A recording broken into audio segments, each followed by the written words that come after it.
Is everything from what we ordered and stuff like that? Looks No, like it's a it. while since you've ordered it, so It looks like it. can't No, remember that's what. right. Yeah. All right. So first things first, up here near your door, you got your main control panel. So it shows you everything that's going on in the van at the moment. So it shows you how full your 2 water tanks are. Now you also have 2 full gas bottles as well, because we fill them up because we need to test them anyway.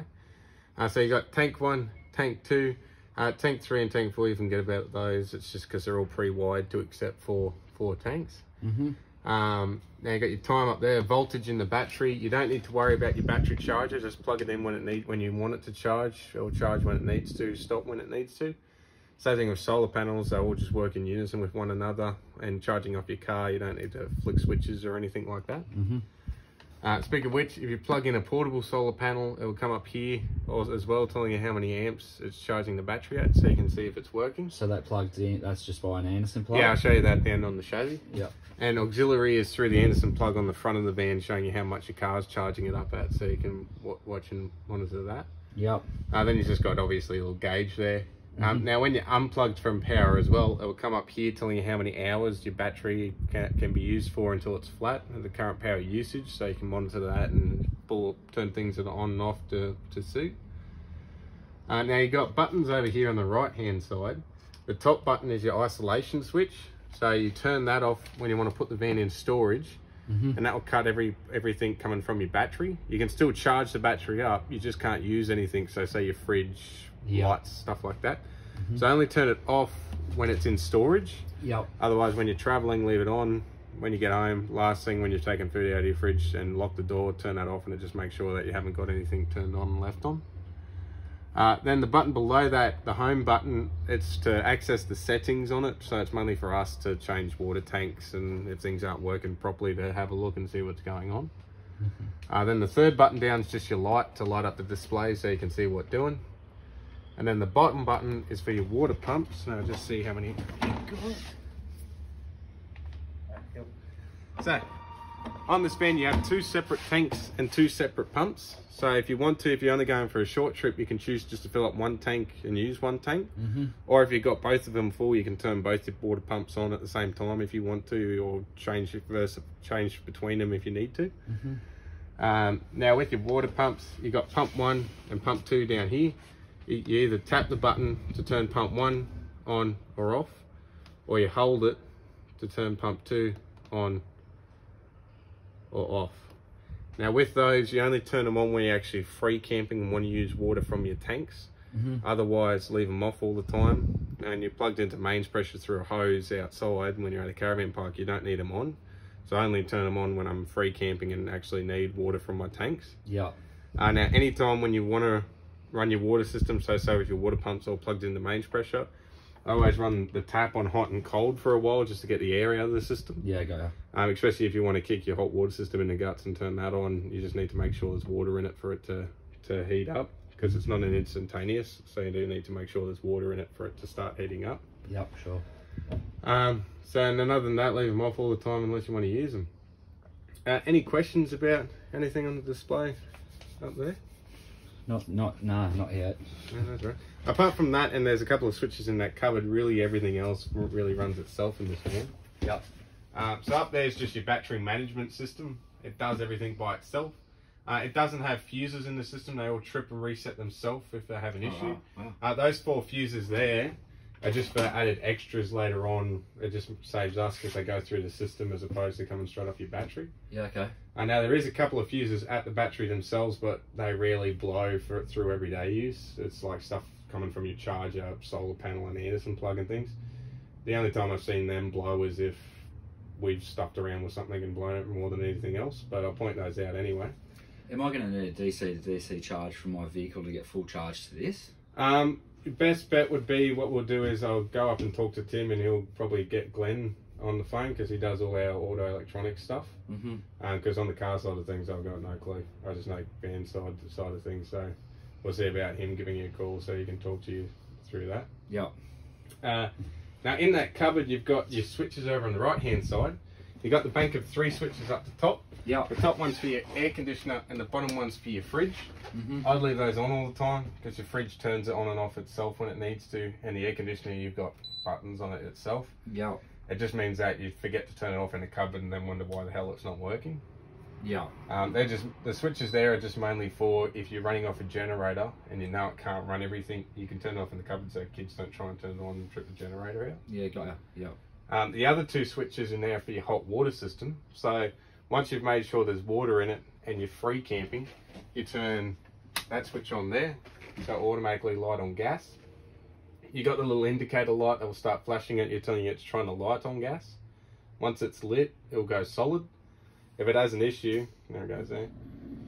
If it has an issue, say you forgot to turn your gas bottles off because you turned them off while you're traveling and you've forgotten to turn them back on, that light will just start flashing quickly at you, telling you that something's wrong and you need to sort out what's going on. So how much quicker than what that blink was? So so to the point where it's like strobe light as opposed to just a flash. Got ya. Sure. Now if that does happen, turn it off, make sure your gas ball's turned on, figure out if something else is happening, turn it back on again, it will just reset itself. And that light will stay solid until it gets up to temperature, which is about in 40 to 50 minutes, give or take. It might be less in the summertime. And then after it's up to temperature, it will give you 15 minutes of consistent 50 degrees hot water until it needs to replenish itself. And with the gas side, I would turn it off at the night time because you won't hear it click in the middle of the night, because it doesn't actually have a pilot light. It will just go out, and then once it gets too low in temperature, it will just start clicking back to life. It doesn't go to like a pilot light mode. Yeah, got ya. So I'd just turn it off at the night time so you don't hear that thing kick in the middle of the night, and then you're not using gas that you don't need to keep water hot that you don't really need. Yeah, sure. So that's if you're free camping, so turn it off before you leave. And then the top switch up in the center up there is for your hot water system on electricity. Turn that on and she'll just start heating up like a standard household electric heater system. Same thing, it'll take roughly 50 minutes or so. But with that one, because you're paying for a powered site, I just leave that sucker on the entire time you're there because you might as well. Yeah. And then before you leave, just turn it off so it doesn't turn on accidentally if you plug the van into power and kicks it back in. Okay. So really, apart from those 2 switches, you don't need to go in there for anything. The fuses, it will trip and reset themselves if it has a earth leakage, so you don't need to pull fuses or anything like that. And your battery management system will do everything for you, and the control panel up here shows you what that battery charge is doing, so you don't need to worry about anything. Any questions about anything in there? Where is the actual battery? So it's down on the chassis behind the batteries. So Yeah, okay. point that out to you out there. Okay. We just moved it underneath because it gives you more storage inside and it's safer. Say if we had a couple of batteries going out for Vesuvius, and it's better that they're underneath there so you don't get acid sprouts all through the van and stuff like that. It makes it easier to swap them if something does happen.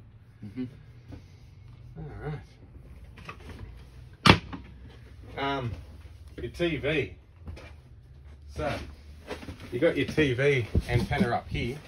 So she's wound up all the way at the moment. It tells you which way's up, which way's down, so you just wind it up till you can't wind anymore. When you want to tune it further, because it's not multi-directional, you can pull your collar down and turn it like a periscope and just watch your reception and see if it gets better or poorer. Now when you want to wind it back down for transport, to make sure it's in the right spot, you got a little arrow that doesn't move. Line it up with the arrow on the collar that does. And that means that when you wind it down, it's going to be sitting in the right spot. It also means that there's a little bracket there to stop it from rotating when you're traveling. And then all you need to do is wind it down till you can't wind anymore. Because it's going with the wind travel and it's going into a bracket, once it stops, you don't need to swing it so hard. Like that. Like that. And all you're doing, if you push it down harder, it's just going to put a dent in your roof and not really accomplish anything. And then your TV is just like your standard household one, except it runs on a 12-volt socket instead of 240.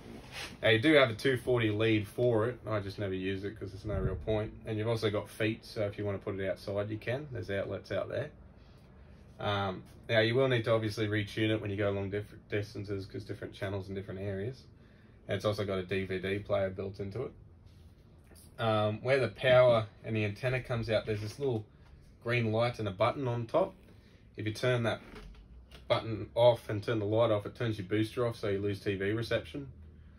Don't know why you would. I think it's just to confuse old people really more than anything else. So I just leave that on. it's a little lighter, noisier, I just get a bit of tape over the light. Now with the TV itself, we suggest to take it off while you're in transport, just because we can't guarantee it's going to stay up there. With the state of the M1 at the moment, you don't even need to go anywhere past the freeway to make it come off. So to remove it, you just unplug your two wires, undo your little screw up there, and then the TV slides up. And then with your arm, you got this little locking hook here. There's holes in your arms and as well holes in the backing plate that you put it down through to keep it locked in so it doesn't swing around and put holes in your van. And then with your TV, when you got your bedding there, you can just shove it under the quilt. But for the time being, when you're going home, I'll put it in the corner underneath the cushions of your lounge so it'll keep it locked in there. Yep. And then your TV's just got all your standard HDMIs, USBs, all that other fun stuff. Alright. You got a standard smoke alarm up there too. Your lights here are just for your kitchen area as well as your outside awning light. Your roof hatch. So you got your fly screen and your blind. Now with these and the blinds and the fly screens on your windows, I suggest when you're travelling to leave it open, just because wind buffets around in here because you've got ventilation for your gas appliances and stuff. It tends to stretch them if you leave them closed while you're travelling, and it means that they're harder to concertina into the different crevices. Now with your roof hatch to pop her open, you got your little red buttons. Push those in, turn the arms to the centre, pull the handle down, push her up. Now if it's raining and you still want a bit of airflow through, you can bring the handle to the rear. There's a little saddle for it to sit in. And then what you can also do is to stop the wind from blowing it open, you can turn your little tabs around, just lock the arm in. And then if it's really adverse conditions, like say it's storming outside and it's really humid, but you still need a bit of airflow through, you can push it up slightly and put it on the bottom catch, which would just let a bit of airflow through, but you're way less likely for rain to blow in. And then if you want to shut it up all the way, you just let gravity take its course and push them across without pushing up. Your windows work much the same way. All you do is just turn all these to centre, push it out to where you want it to be, and just tighten those two screws up wherever you want it to be. So they're pretty easy to see if they're locked, if all these are facing that way. There's that, can't open her up. Your radio, so she's just a standard aftermarket car one. It doesn't have a CD player, but it does Bluetooth and all that other fun stuff. Yep. Now, if you want to change from internal and external speakers, if you want to piss your neighbours off on night at the caravan park, you got your little music note button up there. Just tap that till you get to fade. Then she works like a standard car fader. So F for front is inside speakers, or R for rears. Outside speakers. Yeah, got out. So you can switch between them if you need to. And then you got your standard scan. You can put presets in there if you want to, but traveling different areas doesn't really make any sense. But she won't lose a memory if you do want to do that. And you can have that button to turn her off. Now your lounge, these can all Velcro off, and these can all lift up to access the storage in underneath it if you want to. Yep. You can pretty much store anything you want in there. Now you will notice there's the hot water systems in there. You can still stock stuff in and around it. Doesn't really matter. The only thing of note in under there is a gas tap, much like that one down there for your cooktop. The gas taps are scattered around the place just for emergency purposes. If you think that specific item's leaking gas, you can isolate it and still safely use the caravan if you're worried about something. So there's one in there for your hot water system, there's one there for your cooktop, and there's one in the cupboard under your fridge for your fridge. Okay. So I never use them, I never touch them. The only time I touch them is if I'm pulling something out to repair something. But for you guys, unless you have an actual issue with something and you think it's leaking gas, I'd leave them on because it just saves you having to turn them on and off all the time. Alright. Now your table, you can take it off if you need to. There's a screw underneath there and you loosen that off and you can take it off the leg if you need to. You've also got this part that can come down. To do that, there's two little metal tabs that stick directly downwards. Hold them up so they're flat, and that means it folds in. And when you want to lift it back up, you just lift it up and they spring down automatically. There you go. And then the access to your storage underneath, you also got your patches there as well, just for quick access in there. Yep. Alright. Your air conditioner. So she only works when you're plugged into power. It works like a standard household one. You got your remote here, plus as well touch button controls on it. Your remote's standard, so you got mode to change it from hot to cold, plus and your minus for your temperature, fan for the fan speed of how much pressure you want coming out of it. And isn't it? You've got a light, because everything's got to have a light. And what you've also got as well is you've got the green light button on the panel, which turns the display off even though it's still working. So at night you don't have big numbers shining at your face.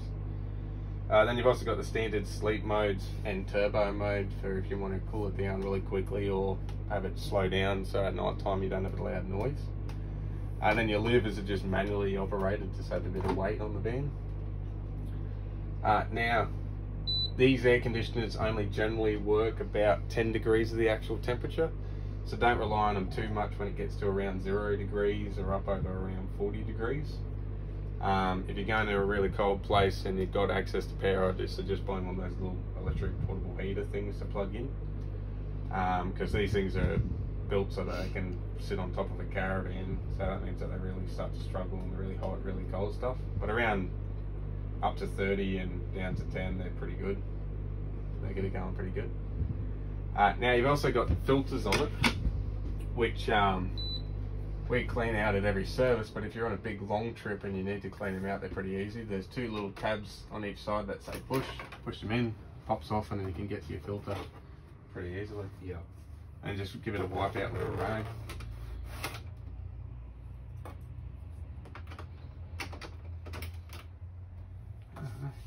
Any questions about anything so far? No, it's pretty straightforward so far. Alright. So, fridge time. So she's a 3-way fridge, but it switches between everything automatically. So to turn it on, you just on that button until the lights come on.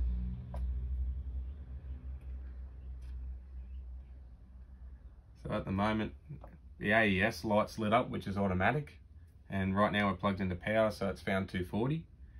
I'll just simulate us unplugging the caravan by turning that switch off in that cupboard. And what she'll do is she'll automatically switch to gas. There she is. And when your car's wired up correctly, she'll switch to 12-volt power automatically by itself.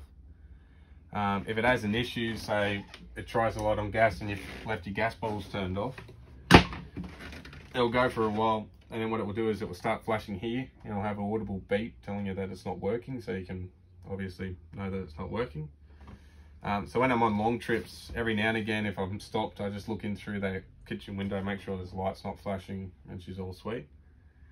Now when you turn the ignition off on your car, this won't immediately switch to gas. It gives you about 15 minutes of sitting around waiting. It's mainly for a security, safety concerns. So if you stop at a servo to fill up with fuel, you don't have this thing sparking with petrol fumes everywhere. So it's not a rush when you stop. You don't have to rush around and turn your gas bottles on if you're worried about it tripping out in gas. Now the only thing you do need to worry about with these fridges is the temperature, much like your Wacos in the back of your cars. So you got your light here, so you can push your set button and change it. Bigger the light, colder it's going to get. So you just need to monitor it, and temperature gauge doesn't go astray with these. Because they aren't a frost-free freezer, so if you do leave it on the higher setting, it will freeze up to an ice brick pretty quickly. And then you've also got in your freezer, up above your freezer door, you got this little fan switch up here. If you turn that on in the summertime, it activates fans in behind the fridge. So that means it keeps the air circulating in behind, so it keeps it a bit more efficient in the summertime, gets the hot air out and replaces it with cooler air. And then... So turn that on every time in summer? Yeah. Where was that switch? Sorry? Just up here. Oh, got it. Okay. What you've also got as well in your instructions, you've got these little clips so that when she's in storage, you can put that little clip down through there and you can keep it slightly open while it's in storage. So you got two of those clips, one for each door. Cool.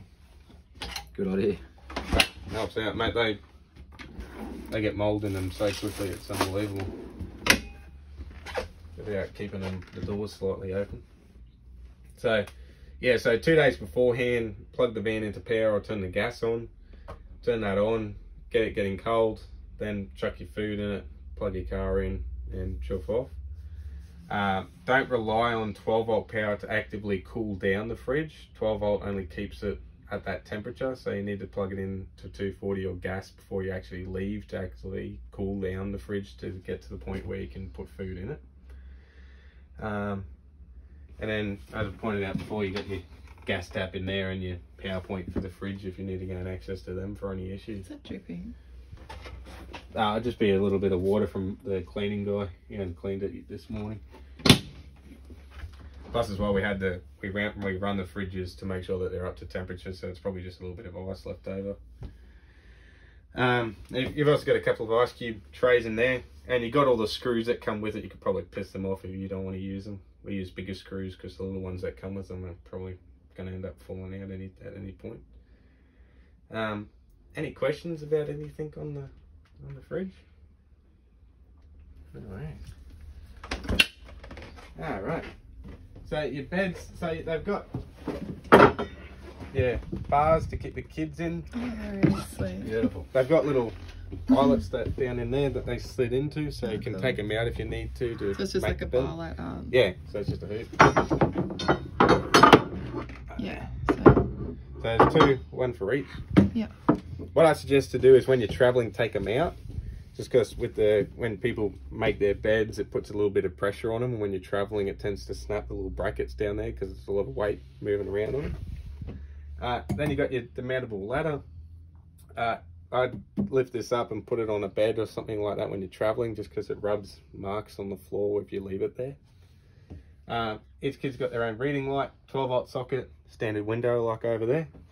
Underneath here, you got storage if you need to clean in there, put some extra stuff in. Your washing machine. Your washing machine's like a standard household one, it's only miniature. So you open her up. Just put your detergent in there, just a liquid form. Put it back in there. Soften it exact same on the other side. Turn her on.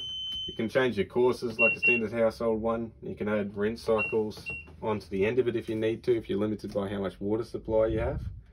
And then put your washing in, shut the door, hit start, or lock it like a household one and start going through its cycle. So do you know how much it uses? It's like, what's the smallest cycle there is? It's a quick wash, I'm pretty sure, is only 15, and it's only a 2.5 kilo, so I wouldn't use that much water. I don't know off by heart, but yeah. The instruction manual probably will say how much water it uses, but it's not that much. And you obviously have to be in a powered site to use it. Yeah.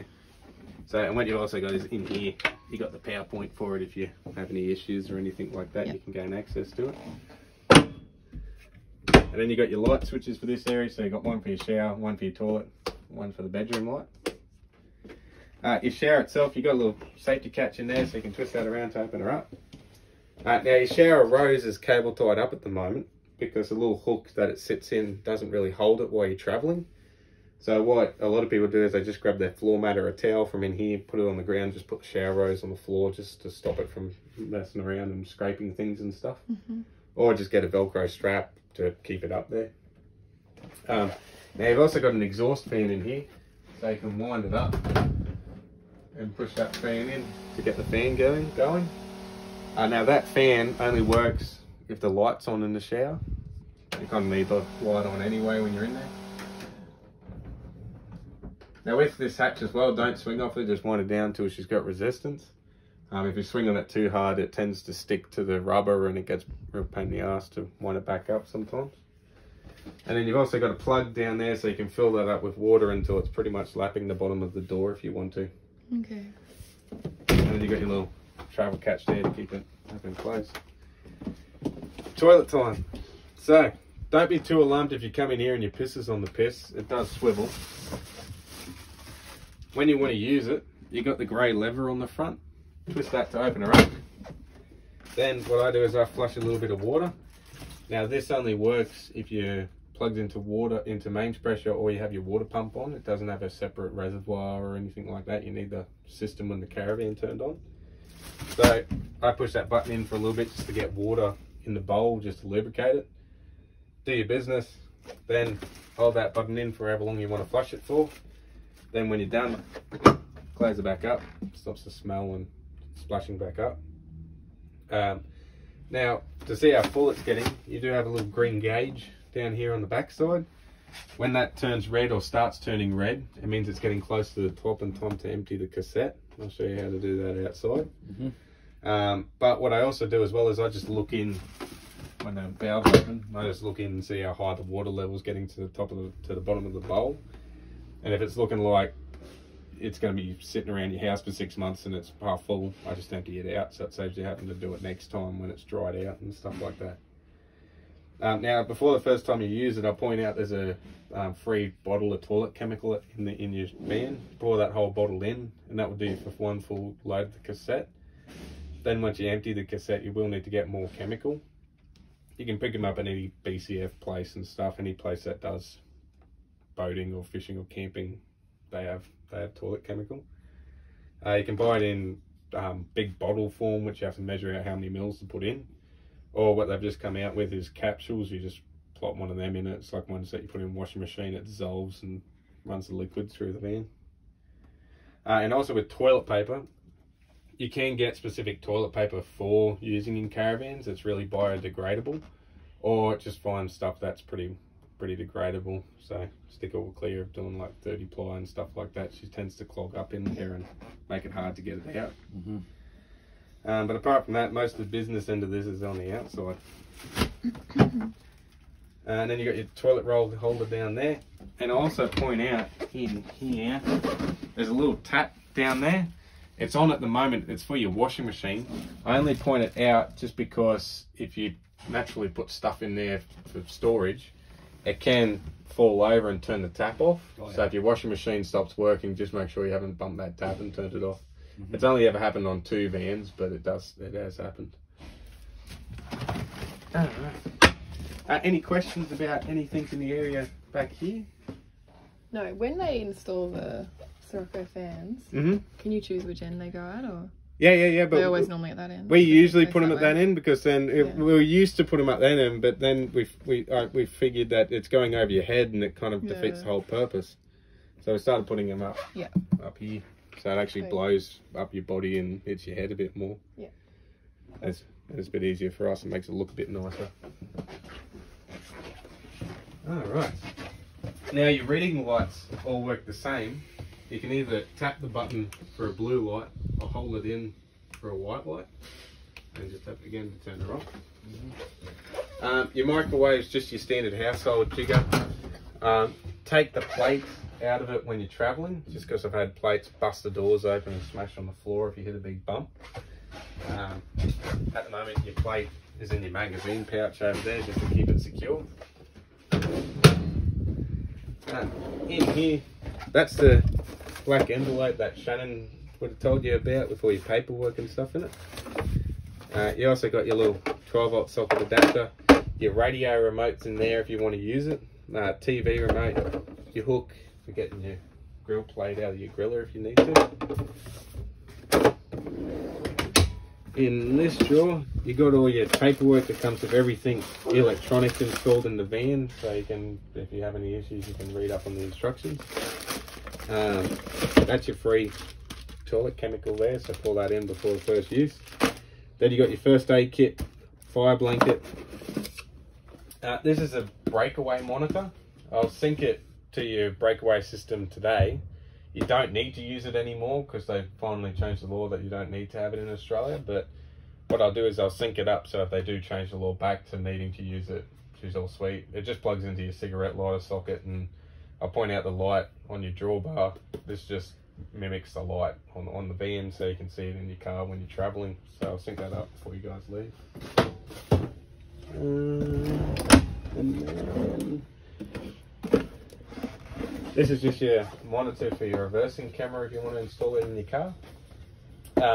Good thing with these is that they just come with a suction cup, so you can just detach it from your windscreen, put it in your glove box when you don't want to use it. And another good thing with these is the camera doubles up as a microphone, so when you're guiding him, you can talk to it and you can hear her in the car. So that saves the whole yelling match or having to call each other up or talking or anything like that. It's a real marriage saver. Yeah.